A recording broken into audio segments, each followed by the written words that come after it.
નમસ્કાર, border news કચ્છમાં આપનું સ્વાગત છે. દેસલપર વિશ્વ હિન્દુ પરિષદ દ્વારા વિથોણ પ્રખંડમાં અયોધ્યાથી આવેલ પૂજિત અક્ષત કળશ યાત્રાનું આયોજન કરવામાં આવ્યું હતું, જેમાં વાંઢાએ દેસલપર, આણંદસર, મણિપર, લક્ષ્મીપર, કલ્યાણપર, કાનપર, પાપરકા, વિછિયા, નથરકુઈ, ભડલી, કોટડા વગેરે ગામોમાં ભવ્યથી ભવ્ય સ્વાગત કરવામાં આવ્યું હતું. આ કાર્યક્રમમાં હિન્દુ સમાજના લોકો મોટી સંખ્યામાં ઉપસ્થિત રહ્યા હતા. દરેક ગામોમાં નિયાણીઓ દ્વારા આ યાત્રાનું વાજતે ગાજતે સામૈયું કરવામાં આવ્યું હતું. કળશ યાત્રાની સમગ્ર વ્યવસ્થામાં સુદીપભાઈ મોરસિયા, ડોક્ટર સુધીરભાઈ પાલેજા, કિશોરભાઈ રંગાણી, ધ્રુવભાઈ પટેલ, ચંપકભાઈ રાવલ સાથે મોટી સંખ્યામાં કાર્યકરો ઉપસ્થિત રહ્યા હતા. તારીખ 22/1 જે આપણે શ્રી રામ ભગવાનનો પ્રતિષ્ઠા મહોત્સવ છે, એ પ્રતિષ્ઠા મહોત્સવની પત્રિકા લેવા માટે અને અક્ષર લેવા માટે અમારા ગામ કલ્યાણપુરમાં પધાર્યા છે. તો આપનું અમે સ્વાગત કરીએ છીએ.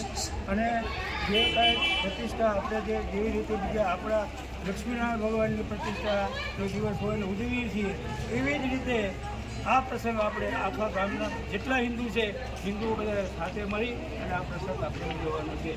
સાથે મળી સવારથી સાંજ સુધી અને રાતે આપણે સાથે મળી અને ભગવાનનો પ્રસાદ પણ સાથે મળીને લેવાનો છે.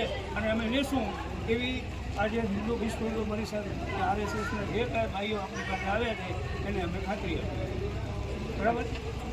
ભગવાન શ્રી રામચંદ્ર અયોધ્યા મંદિરના પ્રાણ પ્રતિષ્ઠા મહોત્સવ પ્રસંગે અત્રે કલ્યાણપર ગામે અક્ષત કલશ પૂજન અને આમંત્રણ માટે અત્રે શ્રી વિશ્વ હિન્દુ પરિષદ કચ્છ દ્વારા જે આયોજન થયું છે, અત્રે રથ પહોંચતા જ શ્રી રામના નારા ગુંજવા લાગ્યા.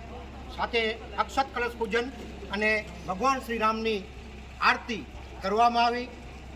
એ આમંત્રણ સ્વીકાર્યા બાદ તારીખ 22/1ના જે સમગ્ર દેશની અંદર એક દિવાળી જેવો દીપોત્સવી જેવો માહોલ હશે અને એ પ્રાણ પ્રતિષ્ઠા મહોત્સવના દિવસે અમારા શિવજીભાઈએ કહ્યું એમ સમસ્ત ગામની, સમસ્ત હિન્દુ સમાજની ચારે સમાજોના નેજા હેઠળ એનું આયોજન કરી ધાર્મિક કાર્યક્રમ, સામાજિક કાર્યક્રમ અને એક એવો અવસર અમે સૌ ઉજવીશું કે જેથી ભગવાન રામની પ્રતિષ્ઠા ભલે અયોધ્યામાં થતી હોય પણ એના દિવાળી જેવો માહોલ આ કલ્યાણપર ગામમાં ચારે સનાતન હિન્દુ સમાજ દ્વારા થશે, ઉજવવામાં આવશે એવી અમે અભ્યર્થના કરી છીએ. અને આ આમંત્રણનો અમે ચારે સમસ્ત ગ્રામ્ય સમાજ વતી, ચારે સમાજો વતી હું સ્વીકાર કરી છીએ. અમે જય હિન્દ, જય ભારત, વંદે માતરમ, જય શ્રી રામ.